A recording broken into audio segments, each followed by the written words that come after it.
stories fly. Who's the best? Fans can't lie. Touchdowns, tackles, we discuss. Feel the rush. Come join us. Hey, we are back with Fan Zone Live. This week, I'm honored here. We got Tim Capper from ArenaFan. Everybody knows him. He doesn't even need an introduction. And then quarterback coach Ryan Vena. Man, it's great to have you with us. Man, we go back a long ways. Great to be here. So Glad to finally be on and talk some arena football, man. absolutely, and we had a great game to talk about. Absolutely, So fantastic game. so Ryan, you were in New Jersey. Along with us for the game. And Tim, you got to watch. Tim's got a kind of different perspective on how he got to watch the game. So I definitely want to touch on that. But Ryan, what have you been up to? What's going on? Anything you want to? Let's start off. Anything you want to promote? Anything you want to get out there? Yeah, no, thank you. Appreciate you guys being on. Like you said, man, it was great seeing you last week, Scott, at the game. Fantastic. I thought it was such a cool venue to be in a different place for ArenaBowl XXXIII and seeing old classic team, the Albany Firebirds, going against kind of a newbie within Billings, and what a great setting and a great game. And so I'm glad we got to catch up. Glad to be on here. I actually started the season with the Philadelphia Soul, whatever organization you could have called it. We tried to be the Soul, and unfortunately, they had an owner that kind of took a different route, and he wanted to back out, and he probably saw the writing on the wall with the whole Hutton situation, right? And it kind of just crumbled from there. They had a couple fake games, and I didn't attend those, and I wasn't supporting that. I was still kind of here coaching on the back end, and so many different things. I'm sure you guys have heard everything that happened, from getting kicked out of the hotel to all the replacement players and whatnot. So such a wild and crazy 3-4 weeks. We had some great talent. Our head coach was Coach Patrick Pimmel, and he put together a great squad. Honestly, I think we had some of the top talent in the league. Isaiah Scott, who started for Albany there in ArenaBowl, he was with us. A couple other players spread throughout the league after kind of we dispersed. So but yeah, it was good to be back into it. I was excited. I was going to be the offense coordinator, and we had a great staff lined up with Leroy Thompson, formerly of the Firebirds as well, because he's a South Jersey guy, and a couple other guys that have been involved with the game. So we were excited about it, and everything obviously came crumbling down, and then since then, just been following it, trying to help guys along and staying with it. And then once the regime kind of changed over, I've been in touch with Jared Widman, the new president, and Jerry Kurz, who's back in the mix. Jerry's an old friend of mine from years and years ago in AF2 and obviously in AFL. And basically, I'm trying to see if we can get a team back in Philly. We're looking for potential ownership and investors, and working with different groups, and so that's a main focus of ours. And then also, I also work for a uniform company called Phenom Elite, and we're trying to get the league as a team deal, essentially a league-wide deal. Phenom Elite did the uniforms for the league in, I think, 18 and 19 season prior to COVID, and as you guys know, and we spoke about cutting-edge technology and designs, and really out of the box stuff that we do with our uniform designs, our gloves, now our cleats. So now we can really outfit guys from head to toe, with the exception of helmets and shoulder pads. So really looking forward to working with those guys in the front office to try to secure a deal with Phenom, and then hopefully, like I said, get a team back in Philly. I think the league is made perfect for the city of Philadelphia. Philly loves their football. They loved arena football while it was here. I loved being here, playing here. Was going to really enjoy coaching here, but the league needs Philadelphia, in my opinion. I think it'd just be great to have it back. So that's what kind of working it now. Speaking of Philly, we got Charles chiming in there. He was another attendee at the ArenaBowl. He made the trip down. Hoping to have him do some stuff for the fan zone next year. We got got some plans for him. But yeah, like I said, you guys do great work at Phenom. You guys have absolutely done. Thank you. Just gotten bigger and bigger and bigger and quality stuff. So I'm excited. I hope to see y'all back for sure. No, we appreciate it. We're looking forward. You know, we've done a bunch of arena teams and IFL teams, to be honest with you, throughout the years. So you know, we've been through it. Now we do high school and colleges and youth programs all throughout the country, and definitely blown up. So getting the Arena Football League back in the mix will be great for us. So Tim, I think it's the longest we've ever gone on a show without you saying much. Yeah, I know. How Sorry, you doing? I know. Hey, no, actually, I wanted to ask you something, Ryan. Okay, and this, I guess it follows the theme of how the league started to how it ended. You being obviously a guy who's been who was in the AFL, made a name for himself in the AFL. You were coaching in the current first version of the 2024 version of the AFL. Yep. Despite all what happened this year, for you, why do you want to stay? Because hearing what you did, even despite the crap that occurred in Philadelphia this year, you're so still dedicated about the game itself. Why did you decide to have your name still involved in the AFL? You know what? I love it. It's a different game, right? It's something that I played for 10, 11 years. I coached in, different leagues in the PIFL and whatnot after that. Always tried to get back into the AFL. I was talking to Coach James about becoming an offensive coordinator prior to it going dormant again after their first season in Atlantic City. And then, always hearing the different rumors of it, potentially coming back to Philly. It's always been close to me. I don't know, why the heck did I play 10 years, right? I loved it, and the game was great to me. Gave me an opportunity that the NFL and CFL weren't knocking down my doors, and so went through a couple tryouts with those folks, and back then I think they looked at more of size and as opposed to numbers and what you could actually do on the field, and the AFL gave me a chance to prove another coach right, and every time a coach took a chance on me, I did that. So.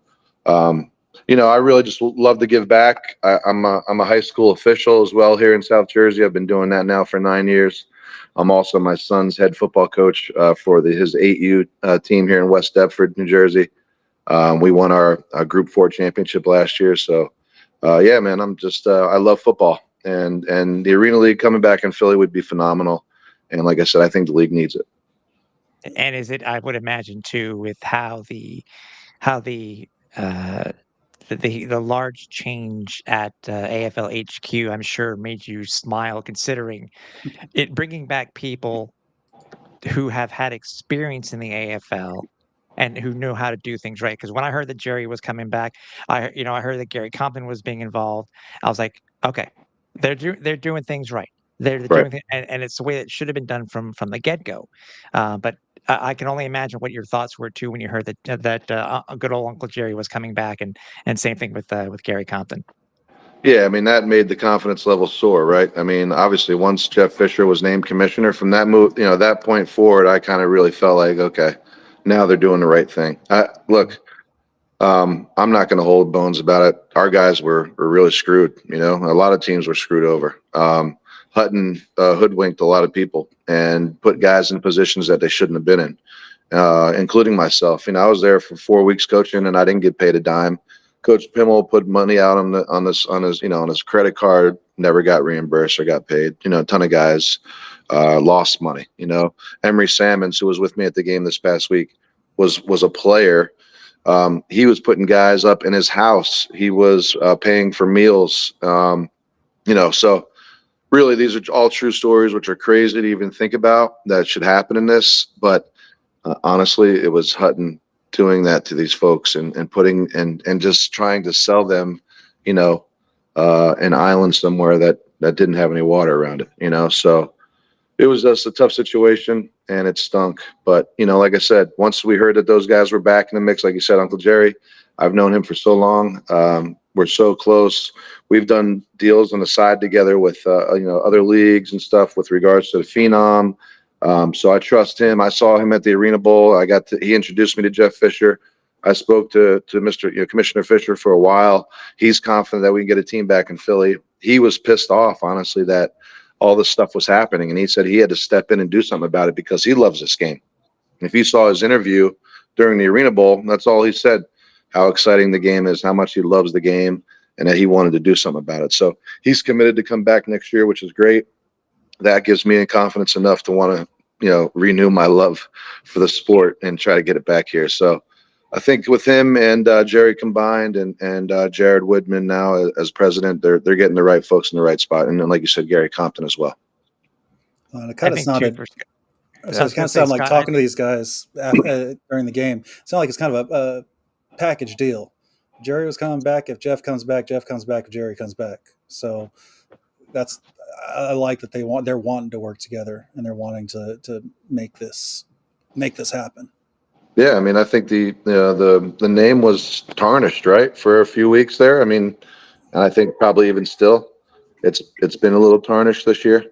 I had some of my former teammates texting me on the side going, Vena, what's going on, man? This is like embarrassing, Mm-hmm. And we kind of felt that way, and it sucks, it kind of hurt, and that's kind of the other reason why I want it to be successful, because I want to kind of say, hey, look what we did. We overcame the BS again, and we fought through it. So, hopefully we'll find the right, folks, ownership out there. Look, this thing can be successful, right? I think if they make some adjustments with salary cap, potentially the expectations of the players need to, simmer down a little bit. I try to explain that to my guys. And I said, look, guys, don't expect just because of the AFL, they're going to go back to paying, quarterbacks $150K again. It's not going to happen. And that's why it went away the first time, right? So, it's got to be a combination of players, ownership and everybody in between of coming together on a common ground to make the league work. And I think the guys that they got there now are going to make it happen. So I don't want to get too ahead of ourselves, but after going to the game and seeing the crowd and despite what some people are trying to say online, there was a crowd. The seats were very full. The second level was strictly ticketed, and same actually with the third level. They actually shut down a couple of the businesses up there. So it was only ticket access on the second and third level. But the amount of interest people had walking by, the amount of times it wasn't just, oh, look at that and move on. It was stop, watch a game for 20 minutes, and then go about your business. It's an odd place, but I actually kind of think they could put a home team there. They're not going to make a ton off tickets, but it's one of the biggest malls in the country. You can't tell me they can't find enough sponsorships in that building to actually make this a profitable venue. Like, maybe I'm crazy, but I think that venue could actually work for a permanent home team. I thought it was really cool. I mean, just the whole setting, right? Just to see it in that setting outside of a regular arena setting, the fans are right on top of you. When I walked in, I spoke to, Jared, the president. I said, man, this is awesome. You guys pulled it off, man. There were so many people clowning it before the game and during it and looking at it. If you're not there in person to see it, it was a totally different feeling, right? I mean, that's what I felt. And like you said, the entire bottom bowl was full. The middle bowl was full as far as you could see one or two people deep. I mean, it wasn't thousands and thousands of people, but guess what, man? It's a show that other people, like you said, that are walking through the mall, maybe it sparked their interest. A couple people I heard, oh, arena football, we didn't even know that it's back. So I can guarantee it did. I'll tell you right now, I can guarantee it did spark some interest because there were tons of people. Yeah. Wow, that was really great. I mean, super cool setting. And so, and speaking to the president, he said they're going to try to potentially bring an all-star game there in the future. I heard that bringing a team there would be a little bit expensive, but like you said, who knows with, their pricing or sponsorships or whatnot. But I mean, Jersey and Philly and New York, they love football, and this is definitely a hotbed. And I think, in this area, they need to get arena football back. One of the things I on Reddit a couple days ago, somebody posted that was their first game they've ever been to, and that they just absolutely loved it. That it was just the whole experience, that the fact they got to interact with the players, all the same things that we've known for years, Right. but it just was put in front of a different set of eyes. Exactly. No, I mean, I don't think you could do that in a bunch. Obviously, there's not many malls that have an ice rink in the middle of it with that kind of seating and capacity. But Concealing space. right, exactly. But even if they have outside the box, ideas and venues every now and then, like the person said there, I agree. I would agree as well. Exhibition game and Arena Bowl. Maybe they make the Arena Bowl there every 2 years or something. You just put some venues in rotation. Make it a little bit more exciting. I think that's the one thing that traveling. I like the neutral game site in my opinion, but I also kind of do like fighting for it and having home field advantage. But so it's tough to go back and forth. But if you can find a neutral venue that's kind of cool and unique like that, why not give it a shot? So speaking of home field advantage, obviously Albany showed up, but Billings showed up. The fans that were there for Billings, not only was there quite a few of them for such a travel distance, but they were loud. Like, I was blown away by how loud those Billings fans got during that game. Tim, No. did you catch? Was that caught on the video? I haven't watched the whole game yet, so. It came across that there was a crowd. It's not your normal crowd, and I don't know if it had to do with how CBS Sports Network was placing their the audio catchers. So I don't know, but yeah, I could tell from downstairs it was packed. It looked really good downstairs. You really couldn't tell because of the way the camera angles were in the two upper deck, the two levels, what the crowds were like. But it looked good. It really looked good. Considering it is such a unique venue. I mean, did we ever think that we'd technically go back to a? Well, isn't this the second ever? Third, like third ever game under the sun, so to speak. I mean, I don't think we ever expected it to be, the stadium to be lit up by sunlight for the first Right. 3 quarters. So I mean, it looked good, but as I said, it came off great on television. So yeah, I mean, I was just like I said, the crowd just shocked me. I expected Albany, but Billings, man, yeah, especially towards the end, it got loud. No, they had great great fan support. Albany's always had amazing fans up in their town, up in their city. I played there back in the day in the Deuce for the Albany Conquest, and always had amazing fan base there.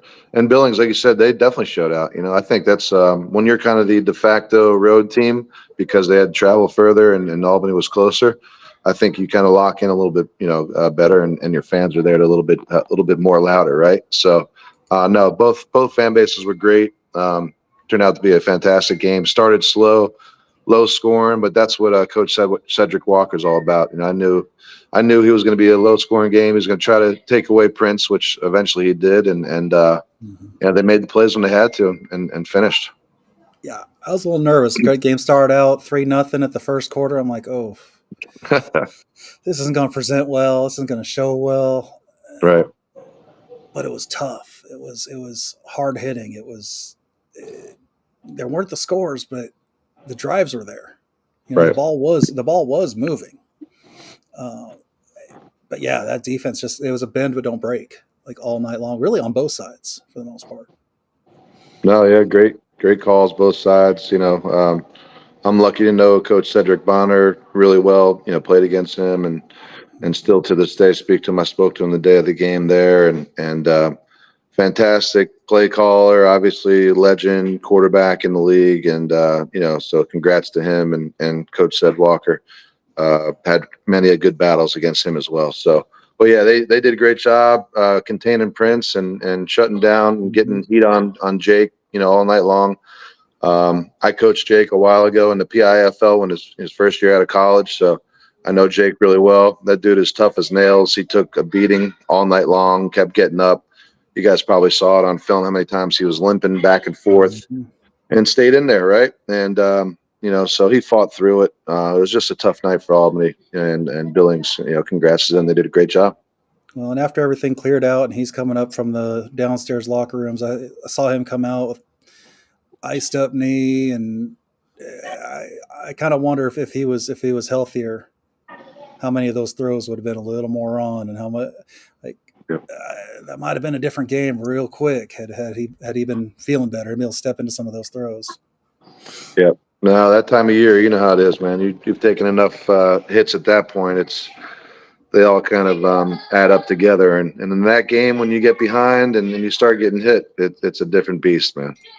Yeah, be happy it's not the old 18 game seasons like we had for a while. Oh my God, Was it? longest season ever. Were you playing that year? Oh yeah, Oh man, in Iowa, and in Philly, I think. Yeah, might have yeah. been both. Yeah. Oh, that was. I was tired after that season. Yeah. Imagine how us old men felt when we were trying to roll out 24 weeks of football. You know. So Tim, what again? So you let's get into kind of your perspective of the game, because you didn't get to watch it on CBS Sports Network. No, and first, by the way, first of everybody know, I wanted to be there. I was, and Scott knows this. I had planned on being there and wanting to meet everybody, but travel plans unfortunately just fell through. And obviously, even if I wanted to fly in that day, by the way, guys, I mean, considering what happened with with that whole cyber thing, yeah, I don't think I would have made it anyways. So, but I was lucky because as everybody knows, they signed the deal with CBS Sports Network, but they also signed that deal with DAZN. And it was, I guess we were all led to believe that it was only, DAZN was only going to be available outside of North America. I actually got to see it here at home in Montreal. So it was actually available, I guess, in North America. But the cool thing is about this, Ryan, is that it just wasn't the CBS Sports Network broadcast. It was the actual satellite feed. So I got to see Ari and Hot Mike. I got to see them do their pre-games, do the interviews first before they were actually, shown on television and stuff like that. That's cool. So That's I got cool. to see a slightly different perspective, but Right. I mean, it's still it's an interesting way of watching the game, knowing that you're not going to see commercials, and you could potentially hear, probably one of the best play-by-play guys in AFL history potentially drop something if he did, but Ari did not. So, Well, and you got That's post-game great. stuff that CBS did not show, right? yes, that is true. And I know everybody was asking the question, why did they drop why did they stop? They didn't show the trophy ceremony, et cetera, et cetera. Celebration. Yeah. Well, Mhm. the plus thing about having the satellite feed, guys, is that they continued showing it right on through. Without, because I know there was, there were scheduling issues with what was being shown next on CBS Sports Network, but they showed the whole thing, and I didn't know that everybody else was not able to see it. Plus, after that, the cool thing, if everybody has ever seen a satellite feed, is that it was about after 5 minutes or so, they went to this generic screen, but then for those who were watching it and needed to use it for their nightly news or whatever, they had a highlights package. They had like a 5 or 7 minute highlights package of everything that happened during the game. Nice. So it's not something that people weren't able to see on CBS Sports Network, obviously. So, speaking of that, so you got to see the MVP presentation as well. I did. Which a lot of people didn't get to hear, and I'll tell you what, that performance by Dwayne Brown, 9 receptions, 5 touchdowns. Are you kidding me? Yep. I mean, that might be, and Tim, you'll know better than I will. That might be one of the top ArenaBowl performances ever. I think it's second to Maurice Purify, who had 7 touchdowns, if I remember correctly. That's a nice place to be right there. Yeah, I was in the end zone. I was impressed with him all game long, man. He was, breaking tackles, making moves, beating guys deep, on the return, doing everything right. He played a fantastic game. So, hats off to him as well. Well, yeah, I mean, so like I said, 9 receptions, 125 yards, 5 touchdowns. The rest of his team had 7 receptions and 59 yards, no touchdowns. That's MVP performance right there. Yep. Whoa, he put in the work that night for sure. The other thing I was really, really happy to see was just how much this meant to Coach Walker. Yep. I mean, from the moment that clock hit 0, you could just see it on him. I mean, he about made me cry when he got the trophy. He was. You could just see. He felt it all the way throughout all of him. Just that was a huge win for him. That was super important to him. Just meant the world. No, he's been all over. He's bounced around, right? He's been one of those, coaches that has been literally. You could just look. If you looked at the map, you ding, ding, ding, ding, ding. It's like Plinko Mhm. going all over the place. So, and he's always been well respected. Always been an amazing defense coordinator. I had many a battle with him, both in the AF2 and in the AFL.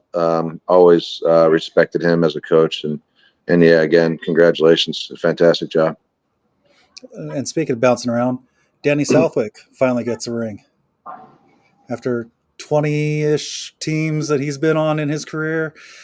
He finally collects a ring. I thought he got one in San Jose. I didn't realize he wasn't on those teams. So That's crazy. yeah. So congrats to Danny Southwick finally getting his ring after a long, kind of the ultimate journeyman career right there. That's wild. Congrats. So a couple of, just looking through some of the comments in here, we got an interesting thought here. So why is everybody pissed off about the Midwest play style? Is the game not allowed to evolve? NFL's different play styles. I don't know if anybody's pissed off necessarily. I think that's probably a little strong. It's a different game. A lot of it's the indoor game, and this isn't the indoor game. This is arena game. But there is room for defense, which I think they very much prove that. But what we didn't see, at least I don't recall seeing, we didn't see anybody in shotgun. Yep. Yeah, there were some runs, but it wasn't run heavy. It was just a beast of a game. Yeah, and I don't think it's a Midwest style of football or arena football, right? I think that's, like you said, that's the indoor game versus the arena game. Some of those other teams, maybe the Salinas and the Southwest Kansases and some of those other guys that were in it early on that maybe exited. I saw a bunch of those guys lining up in shotgun and a lot of the stuff that I saw. And then less early on in some of the meetings that I attended, there were coaches that were upset about the jack only could go in 5 yards deep and not being able to get outside the box. And, they wanted to add an extra safety and all this stuff. So I'm glad it got back to arena football the way we know it, right? And like you said, if they're going to call it arena football, let's play arena football. That's my opinion. And Tim, I know you got thoughts on this. I'll let you roll. No, I completely agree. I was, I think everybody lived through seeing basically, and I think that it was like two different leagues the entire year, guys. It's where it's the teams that were playing indoor football and then the teams that were playing arena football. Right. And I think what the SEDs were able to do in Billings shows that you can meld both games together. And I think that's what they did over the last couple of weeks with Billings.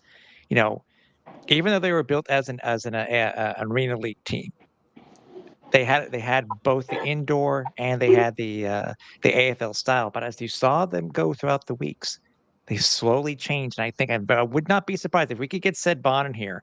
I'm sure we could find out that they potentially slightly changed their game plan to go against a high-powered team like Albany. But the thing is, Billings basically controlled the game, and they were able to stop Albany. So it's just a melding of two different forms. Basketball wouldn't be where it is today. Even the CFL wouldn't be where it is today if there wasn't a slight change in the game itself or an evolving of the game itself.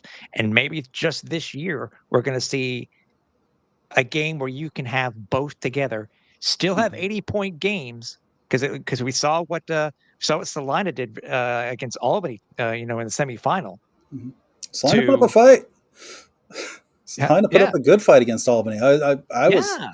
as somebody's gone to Salina games most of this year, I was shocked. I didn't know they had that kind of performance in them. Talented guys, but I didn't think they'd hang as well as they did. Exactly. So, I mean, again, did I expect the game to be 80 some odd points at halftime in the semifinal? No. No. But it's a matter of just being able to keep up. They put up a great fight, but as I said, if this is now how the Arena League game is going to evolve, I'm okay with it. because there's always going to be, I think, a little bit of the indoor game within the AFL, especially for these guys who've played there before. And if they decide to keep Iron Man rules, or if they decide to drop them again in 25, then who knows where this game could go? Especially if you do just stop with these shotgun. Oh man, that was the weirdest thing to see. So what rules would you guys like to see come, go, change from that they had this year that you'd like to keep? What would you guys like to see? I personally would take the 4-pointer away. I think that's a little bit too much. You get a team a chance to score 10 points plus another 2 on a deuce after that. So really 12 points of possession. I mean, that's a lot of points, right? You're up 2-3 scores and you're thinking, man, we got this in the bag, and then all of a sudden, oh shit, they just scored 12 points. So I would maybe take away the 4-point play. I guess leave the deuce in would be okay. But that's an exciting play off the net, right? And I think actually giving them incentive to go for the net is cool, because then it's going to lend to more balls that are going to bounce a little bit more crazy. So that'll be cool. But yeah, in my opinion, the 4-point play, and also get rid of Iron Man, let them play one side of the ball, and that's the best style arena in my opinion. I say keep just up to a maximum of 2 points, 2-point conversion. Get rid of the 3, get rid of the 4. Agreed. Even though we did have some great games with the 4-point conversion. As soon as Coach Ware brought it out, it's funny. These coaches who read the rule book use it to their advantage, and then everybody did. But the thing is, I understand why, and I know it's a topic that we're going to talk about for the Arena Bowl, but I understand why Coach Ware was doing it in the Arena Bowl so many times. But I don't know if it kind of lost its luster. You know what I mean? I mean, if they keep it, do you keep it in a thing where you can only use it after the 1-minute warning? Do you in the first and second half? Do you keep it then if they do decide to keep it? I am liking the deuce, but after seeing how, because and I'm sure Ryan, you're like this too, and Scott, and because you played, and Scott, I'm sure for you, seeing how the nets were used in the semifinal in Albany, that made me remember what arena football was. It's not always deuce. Even though having a Roscoe as their kicker in Albany is a huge plus, and there were a lot of kickers in the AFL this year who could do it. It just reminded me why the nets are there. It's not just the kick in between them. Right. We can, it's not everybody can be like Clay Rush was, and they have a rule. That was the first name that came to my mind too. When he said, yeah. No, a kicker to have such a good kicker as a weapon, man. It really is. I was fortunate to play with a great kicker in AF2, David Davis, and a bunch of other great kickers that really use the net and the bar to their advantage, right? And if you do that correctly and you have a great special teams, you can get 1 or 2 possessions in a game. And as the real arena football people know, gaining possession is tremendous. If you can hold serve on your end, as we call it, or and you're able to score each time, or at least try to attempt to score without giving something up. I mean, it's huge. So. Yeah, I agree with you too. Get rid of the 3 and 4 points. Go back to the 2. Leave the deuce in, and get some kickers to kick it off the net. That's such an exciting play. I love seeing the ball off the net and having those guys return it. It's fantastic. All right, so I think that's why we got 80 points in Albany, was because of how the nets were used in that game, and why there was 86 points scored at halftime. Exactly. So I got a compromise for you guys. 3-point play from the 10-yard line. So you still have a little bit of chance to catch up, but 10 yards, it's a bit of a gamble. So I throw that one out there, but I like the deuce, and I like the penalty point essentially for not hitting the net. And Tim, we were talking about this ahead of time or earlier. I'd like to use the smaller nets that we used in New Jersey, because those nets were significantly more narrow. They weren't nearly as wide as they normally are. keep them a little more narrow, force kickers to kick towards the middle, essentially.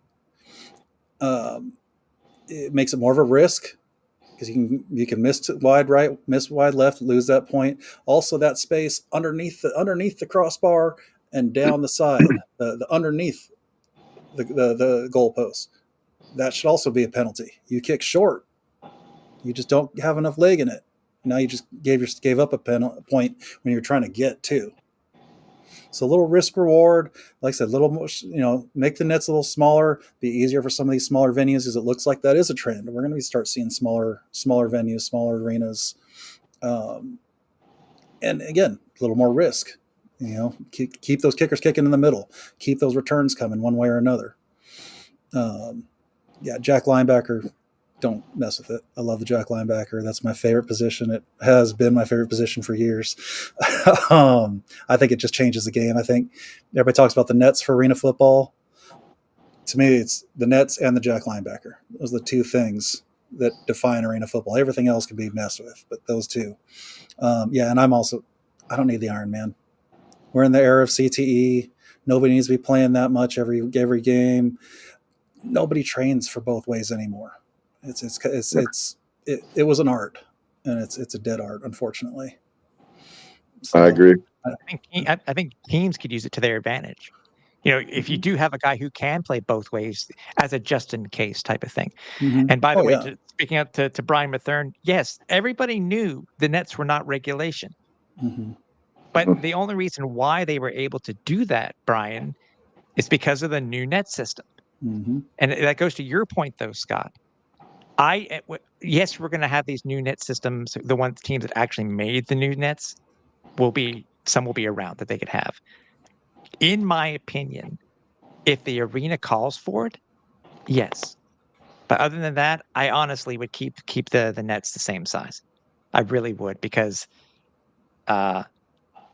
it could become a home field advantage. I mean, mind you, if I'm not mistaken, didn't Nashville slightly put their nets at an angle at home, and it was the same thing at the game, right? They did that. They did that this week. Yeah, this last week the nets were slightly curved in. You just got to make it work. Make it work to your venue. Going back to the I think it was IFL at the time in Cedar Rapids when they played the old ice arena. They had an air conditioning vent that ran across the front of their goalpost, and they actually put tape along the top of the air conditioning vent. So if it hits anywhere between there, it's good. So that's fantastic. We've seen it all. We've seen it all in these leagues. It's amazing. No, I mean the nets. They've been different, right, for a long time. Some of them are just one single bar all the way around in a square, and then some of them have obviously those crossbars in between. Different settings for different locations based on that. But like you said, those were definitely tilted in the ArenaBowl. We were looking right up. I remember looking right at them. They were tilted in.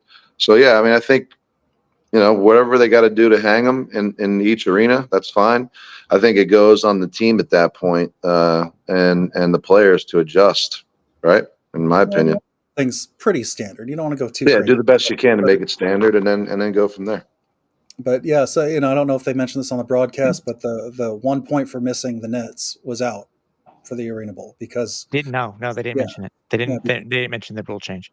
Yeah, because they were non-standard nets, they were more narrow. That if you missed left or right, but you know what? It didn't factor in. Every kick was in the middle. Every kick was, I think they all hit the net. You mean for Billings? Because the guy from Albany did not reach the nets. Yeah. So, right. but either way, that there was no out of bounds. There was no missing left or right. So, it worked. It was different. Brian talking about how their amount of the second floor, it actually amounted to the second and the third floor. There was 4 points mounting each net. So it was a different good job. Yeah. They also, the other thing they did is they had the mounting points were inside the goalpost. So they also have the rules. If it hits that I-beam that's mounting it, it's good. It's kind of all you can do. It would have been inside if it was hanging. So, and again, just make it happen. If you can hit a foul pole in baseball, and it's a home run. Why not? Yeah. You know? There is it's something I think you guys got to see for the very first time, and I know because I know Ryan, you're a coach. I don't know if they had set it up yet or if you've been able to play on it. What were your thoughts on the new turf system?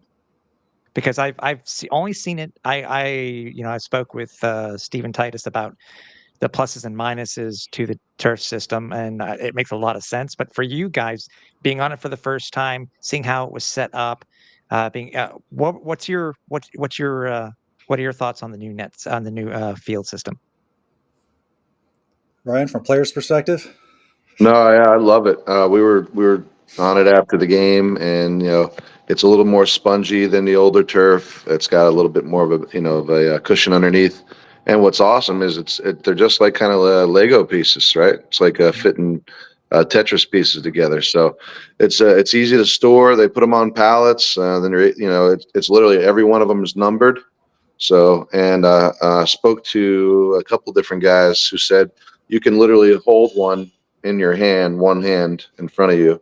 It's still that light. So yeah, I mean it's easy obviously to move around, to transport, and it's not in these big huge rolls anymore. And no, I thought it was great. Thought it was we great. had about 15 yards of it already tore up by the time we left the field. Yeah, exactly. So, Because I think one of the huge pluses for this is that, and I don't know how much it would be able to be done, because you guys know, like in hockey, as an example, they have the virtual boards, the virtual advertising and stuff like that.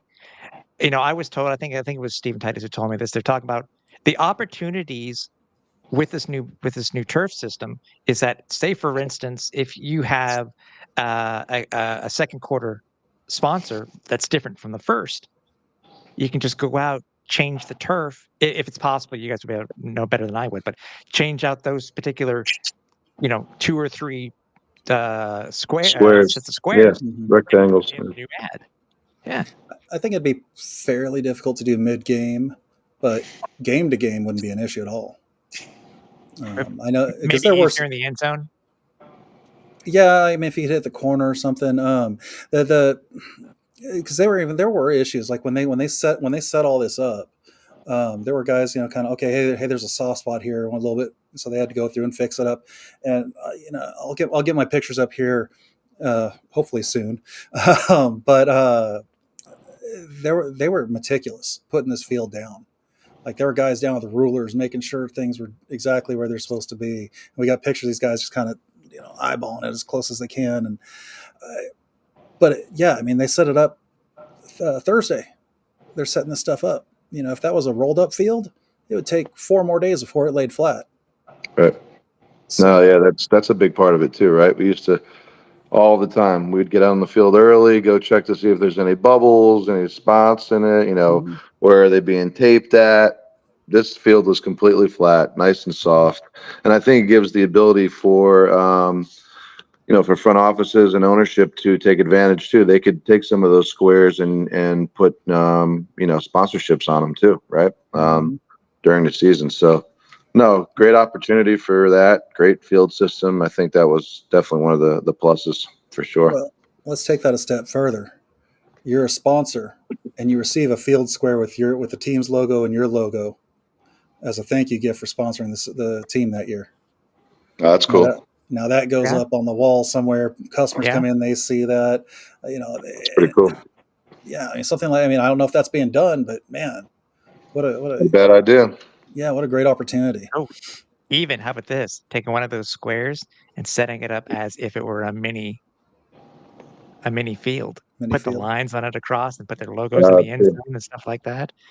And the plus is obviously here, guys, is that the teams that are not playing next year, the ones that, like I think Brian mentioned it too, Louisiana had a set, Minnesota had a set. So these are available, and I joked to Steve Titus. I said, "Are you guys going to go after one of these sets and have new turf next year?" He says, "I'm going to do my best because it's not everybody has it.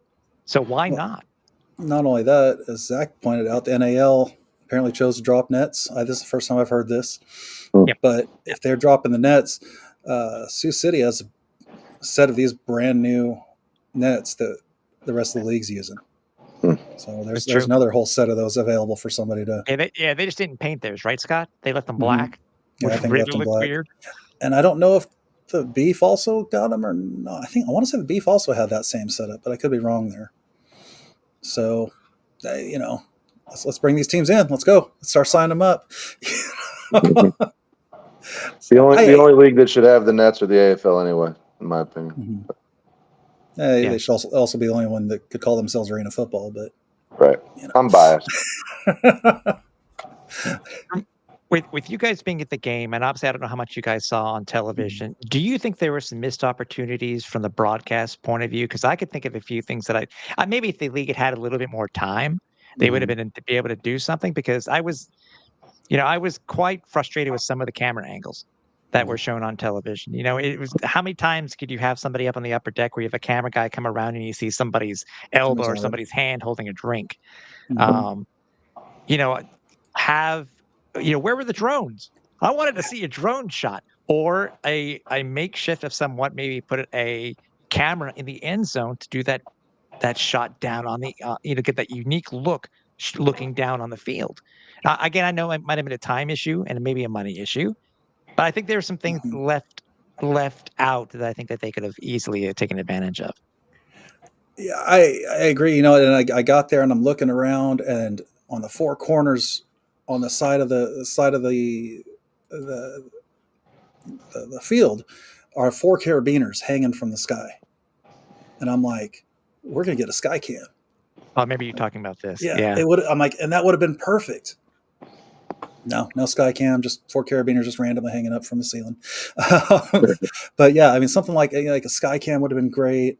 I fully expected more of a fan control football, an FCF type broadcast, and didn't see anything like that from what I have watched anyway. I think it was more, it was probably a money issue, right? I mean, and time. And time, exactly. They had, little time to put it together. They were, trying to get this thing done as cheap as possible with the resources they had. And to be honest with you, to pull it off the way they did, I thought it was a phenomenal job. So, yeah, definitely would like to have seen a couple different angles, especially for an Arena Bowl. But I think baby steps, right? I think at least they pulled that off.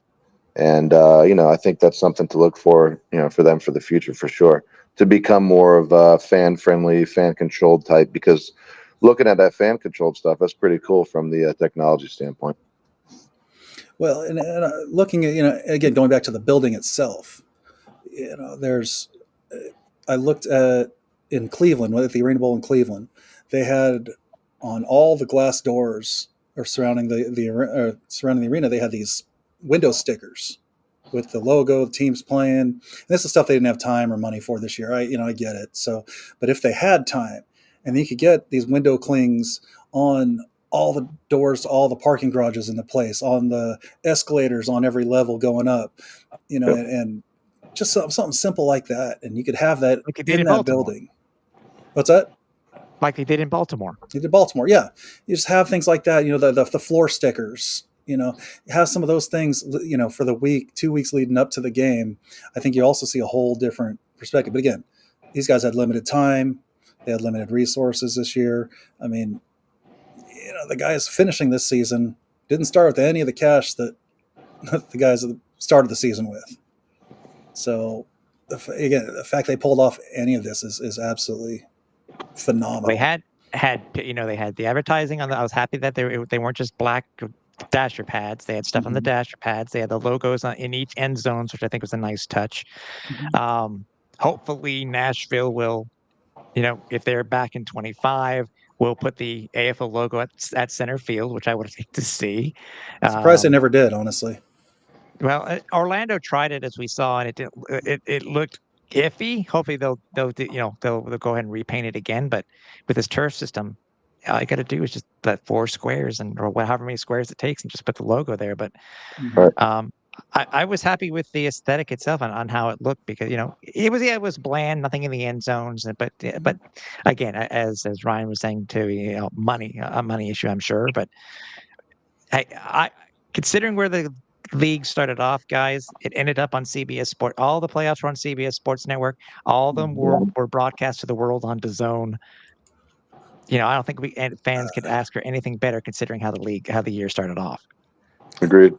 Yeah, and that's it. I mean, it was Grading this year, it's a tough grade. I mean, if it ended mid-season, hard fail. The league failed the players, failed the fans, failed the owners, failed everybody. It ended strong, in my opinion, anyway. For limping through it, I feel like we ended real strong.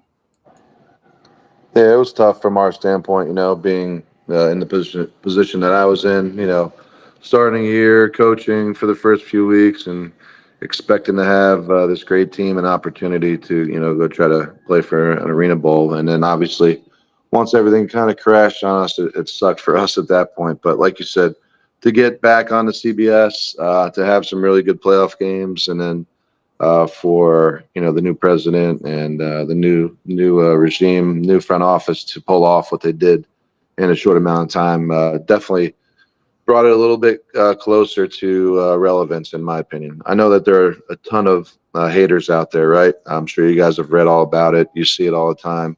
It was well documented prior to this game, clowning it in a mall and this, that, and the other thing. And I think they pulled it off, man. I mean, Barstool Sports tweeted about it, and it had over 3 million views the last time I checked, with over 35,000 likes and 2,000 shares.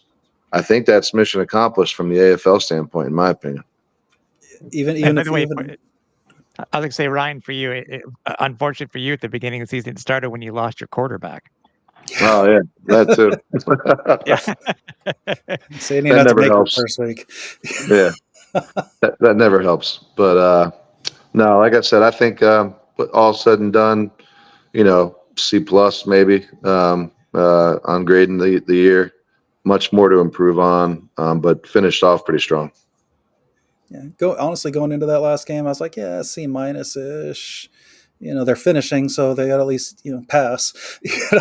But no, honestly, after the game, seeing how that worked, one of the things you don't capture without being there is sitting on the sidelines. I'm on the camera side, so there's not a whole lot of seeing me in the deal, but I'm standing next to the commissioner, the owner, Jerry, all the different owners, Jerry.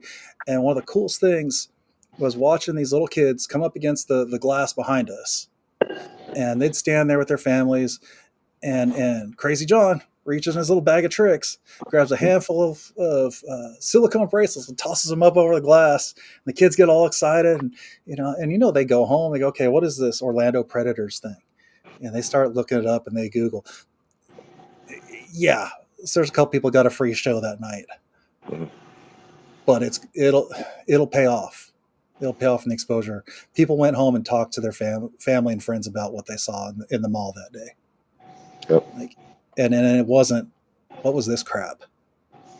That was, I mean, that's ideal. If they played in Albany, yeah, the place would have been packed with Albany fans, and it would have been loud, it would have been crazy, but the exposure would have been stuck to the folks there in the building in Albany that already knew about this game. I like this. It's a different way of doing things, but I like it. We'll see what the future holds, right? I mean, I had, like I said, a good conversation with Commissioner Fisher, and he's committed for next year, and he's really committed to to growing the league and doing it the right way. So I'm hoping all those things stand true. And again, that's to reiterate what we spoke about earlier, that's what gives me confidence that Philly can be back, and for me to want to love the league all over again. Well, and you mentioned earlier how much, it's about loving this sport, being part of the sport. It's part of your life and you loving it. That was echoed so many times over the weekend. And even people like Fisher, who's new to this sport, he knew about it, but was never really exposed to it prior to recently. He fell in love with it. It's clear. He's not just saying that. He fell in love with it. Chris Siegfried was there at all the events. He's there. He hasn't had a coaching job since week 8, week 7. He loves the sport. He wasn't trying to get himself a job, by being there. He wanted to be part of it, wanted to be part of this world. You were there. Just everybody you talked to, it was about how much they love the sport, how much they want to see it succeed. And that's what it takes. And that was honestly my that was honestly my biggest fear when this league started back was, okay, these guys have great plans. They're talking up a good game. They're saying all the right things. But do they get the game? Do they get the people? Do they get the atmosphere? Do they love this game like all the people who've been here before them? And that was my biggest fear. And then everything else fell apart. But that was my biggest fear when everything started up, was these guys just don't get it, don't love it. I think we went into it hard. Obviously, I know as soon as I heard about the league coming back, I wanted to try to get as much information as possible. Mm-hmm. And I don't know if you'll agree with me, but I will say this on the record.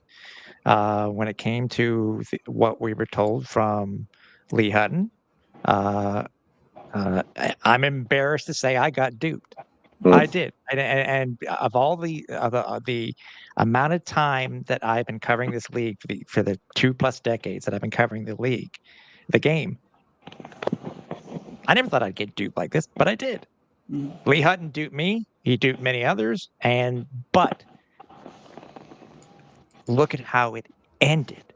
Mm-hmm. So it starts out here, did this, and it finally got to that line that we wanted it to, what we thought it was going to be, and let's see what happens this offseason.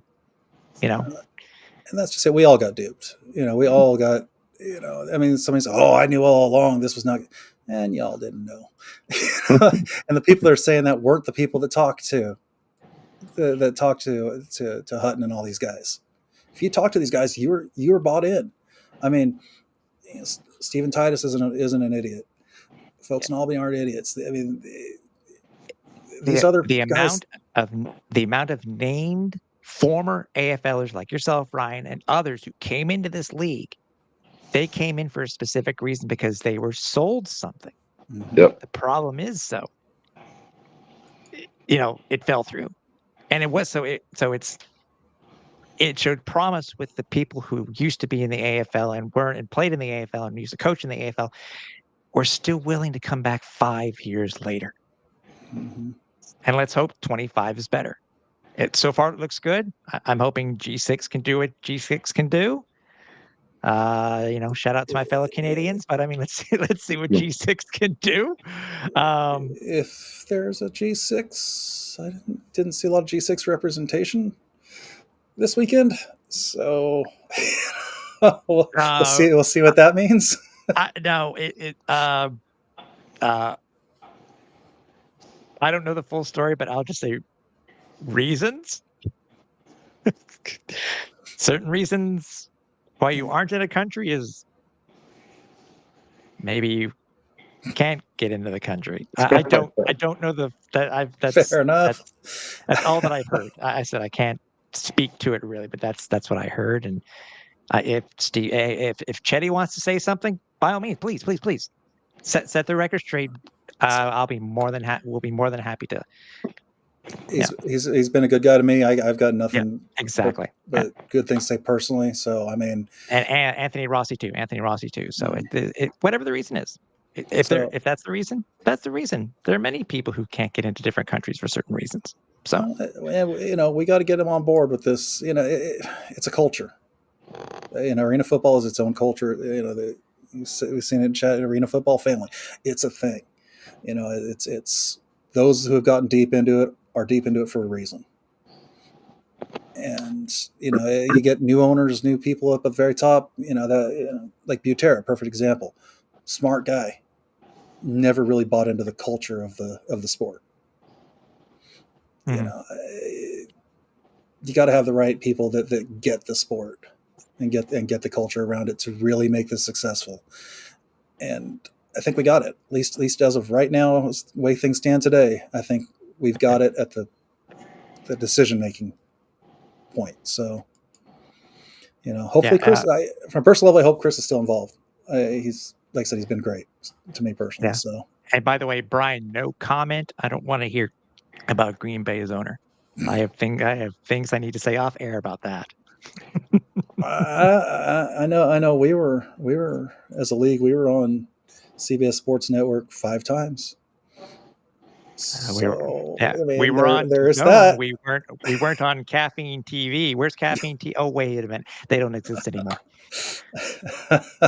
So I mean, she can gloat all she wants. Yeah, I think we still pulled it off. Not as great as we wanted to, but I think we still pulled it off. Look, I think if they wouldn't have had Hutton from the jump, I think it would have been a completely different season, right? I mean, just take that out of the mix and all the other BS that was involved. Look, there's so much hate that goes back and forth between these leagues. It's so silly. No, Let's just support them both. Let's look. If you're an IFL fan, be an IFL fan. You don't have to hate on the AFL, and vice versa. You should enjoy extra football. Every minute that there's more football out there, whether it's indoor, arena, or whatever the alphabet league soup it is, it's awesome. Every time you get to see a down of football. So Hey, when I'm I back in love. town next week, I'm going to the Goats game. I'm going to the TAL. I'll be There there. you go. There's You know? another version right there. So Mhm. no, it's I think it's we got the people in place now for the AFL. Let's give them an opportunity to do what they can do and see what happens next year. I'm excited for the potential. by So the way, as a Ryan, you would not have started with 16 teams, would you have? No, I would have probably done more like a 10 to 12 range, and then you know Agreed. roughly 10 games. Keep it a little bit more close. And I think that's what they're going to look to do next year is maybe do 12 to 16, but try to keep them all local, and keep that travel down. Again, like I said, I think the salary should be adjusted. I think there should be a cap every week, Well, and that's then what I was going to ask you is what do you think yeah. salary should be? Honestly, I think 1,000. Look, I know players aren't going to like this because I was a player too, but I think 1,000 a week for every player starting a brand new league is too much. It is. It is. Unless you're going to fill out a stadium with 5,000 plus fans, that's the only way they're going to make money back, right?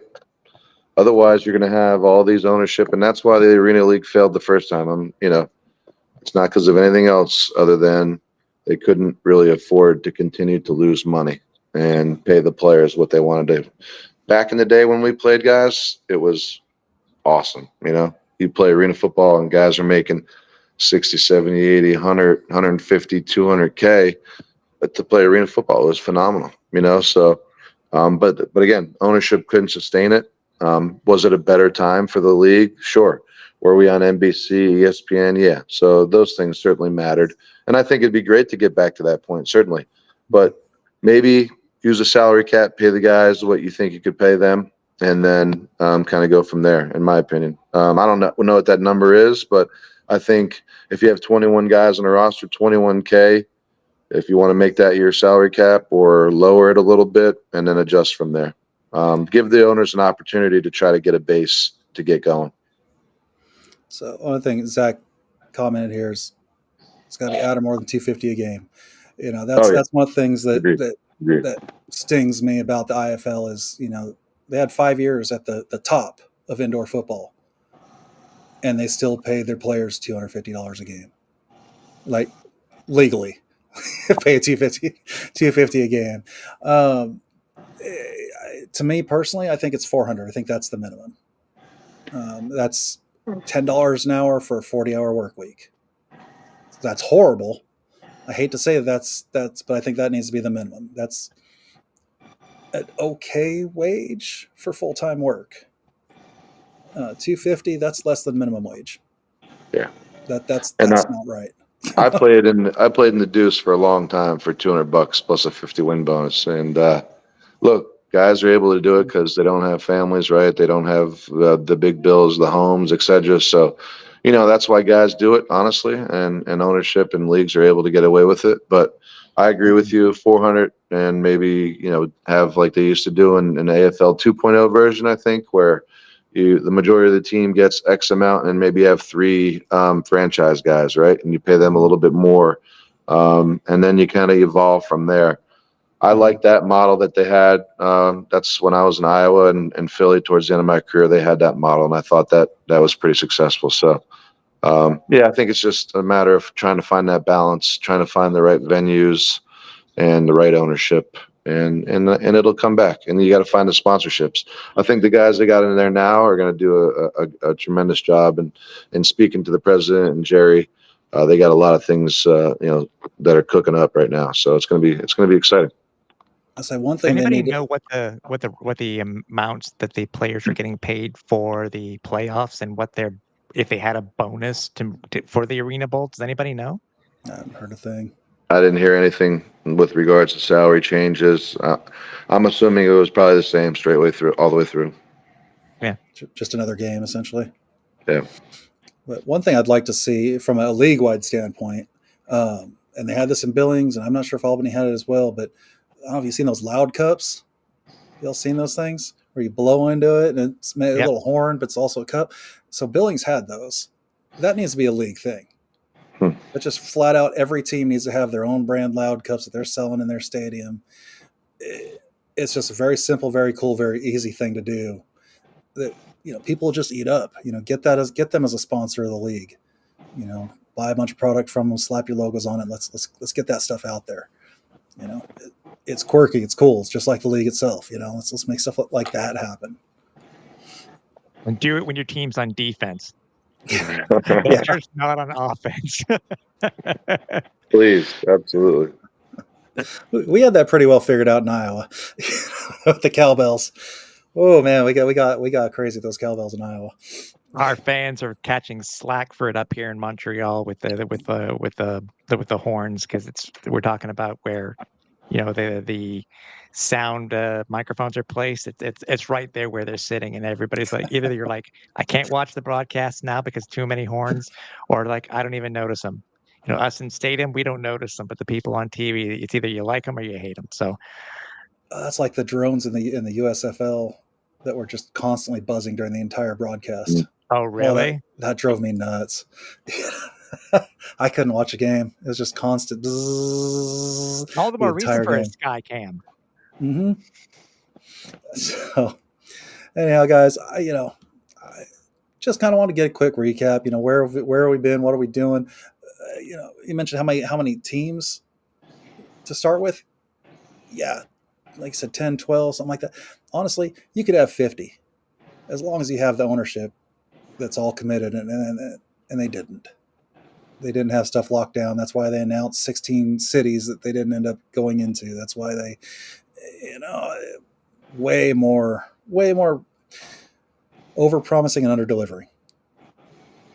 It's unfortunate. 10 or 12. I'll say 10 or 12 too. Yeah. But no more. But if you had, if you had, this will never happen, but the Rattlers and the Sharks and the Sioux City Bandits and the Beef and all these teams decide to come all together and hey, there's a 30-plus team Super League that we're going to start up. Why wouldn't you? You've got owners, you got things in place, but that's not realistic. $250 a game? No. Yeah, no. That's not realistic in any way. No. Yeah, it'd be cool to have them combined, but in the end, like you said, let's get 10 to 12 going, get them solid, get some great ownership behind them, and see how we can grow from there. I think that should be the model, in my opinion. Moving forward, and hopefully that'll be a success from there. And frankly, there's some of these teams that people love and adore that I don't want in this league. Some of the people that run those are kind of toxic, and they don't. That's why they're not here to be. That's why they left here to begin with. Billings was an IFL team, was the first IFL champion. People tend to forget that. It's, the Rattlers left AFL. Billings left the IFL. Omaha left the IFL. Sioux City left the IFL. There's Salina. All these teams left the IFL as well. And it's because, as Craig says, egos won't ever let them combine. A lot of egos in this sport, a lot of guys that think that their stuff doesn't stink, and I don't know, some of these places are pretty stinky. So not to take anything away from Billings because they did a great job and a great game plan, but I'm curious to know from both of you how much how much difference did it make that Albany did not have their number one kicker? Because I really think that would have been a completely different game if Orozco had been there. 5-point I'll game. Yeah, I think from in the end zone when I was talking to Emery and talking to some of the other guys that I was standing with, we felt like the defense did a tremendous job shutting down Darius Prince, and I didn't hear his name really all night long. And I think that's what Sed does to you, Coach Walker. He did that to us when we played. He always tried to take away your best guy, very similar to what Belichick used to do, try to take away their best player and let somebody else beat you, right? And he did it that night. It was real different. You usually see Prince go off in every game, right? I mean, when has he been shut down like that? So I think that was a major part of it that maybe some folks haven't really discussed as much. And they hit Jake almost every play. If you go look back towards the end of that fourth quarter, he was getting up off the ground almost every single play. So that's tough, man. And you're in that position. You're down for the most of the game. Now you're injured and hurt and trying to come back. You combine all that stuff. It's a tough mountain to climb. I mean, Darius still had 9 catches and a touchdown, so he wasn't out, but he didn't have a Darius Prince night. It wasn't a 4-point convert. Yeah. But he also has a lot of drops. 9 catches. Let's be honest. In arena football is an average day, right? You need 14 and 3 or 4 touchdowns in that situation. And I'm not dissing Darius by any means or Jake. I'm just saying I'm actually giving more so credit to the defense, and I think that they just had a great game plan for him. Well, yeah, and that's it. The defense you talk about, Billings had 16 receptions. Albany had 19 receptions total. Okay. Got it down. It was just totally different. Yep, absolutely. Yeah. He's always done that. He's great coach. They just ate it up. I mean, honestly, looking at these stats, Albany was balanced. 19 receptions and 17 rushes. Wow. That's unheard of. So and to think of an Albany, that's not what I would expect out of Albany. So it was just, it was a defensive game. It was just a grinder. And like I said, you start out 0-3. I'm like, this is going to be ugly. And it just got better and better and better as that game went on. And I still think Albany not having a kicker really hurt Coach Ware's game plan, because if you can't have a kicker, obviously, as we've seen throughout the years, if you don't have a kicker who can reach the nets, it kind of takes away part of your game.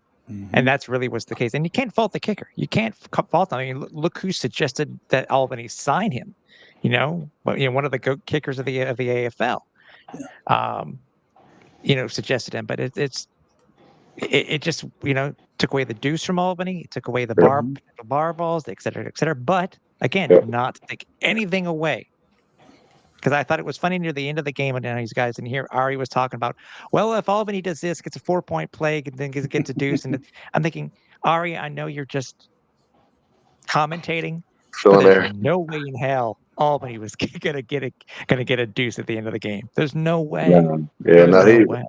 That kicker was struggling to reach the goal line, unfortunately, and he was put in a tough position. But you bring up a good point, Tim. Like I said, we were talking about good kickers. It's a weapon, man, and to lose it in that situation, you're right. It does change things. It changes field position for when they're on defense. It changes, like you said, the ability to score points each time, and to maybe get a bar ball. So, maybe that had more of an effect than we thought.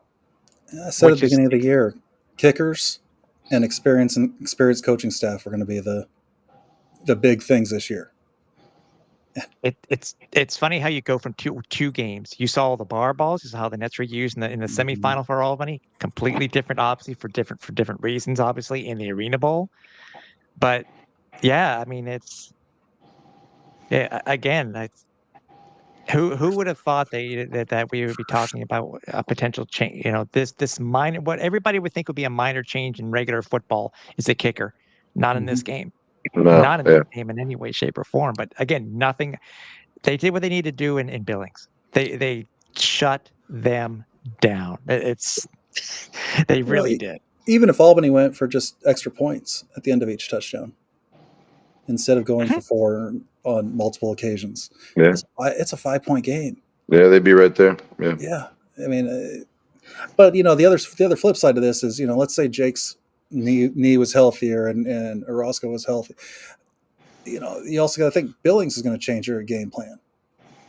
Bonner's going to come up with a little bit more of a high octane thing as well. So it's easy to say, oh, if Albany had all this, they would run away with it. Not necessarily, because you can't count out Bonner's game plan. Well, if Jake had gone down, I heard a rumor that Albany did not dress another quarterback. Is that true, guys? Wow. I'm not Or sure. I did wasn't. Albany have two dressed? I'm not sure. I wasn't privy to who the backup was, to be honest with you. And I normally know that stuff, but I didn't know that time. Yeah, I can't. I don't know offhand. Now I think something else got to go now. Dig up. Yeah, right. Always something.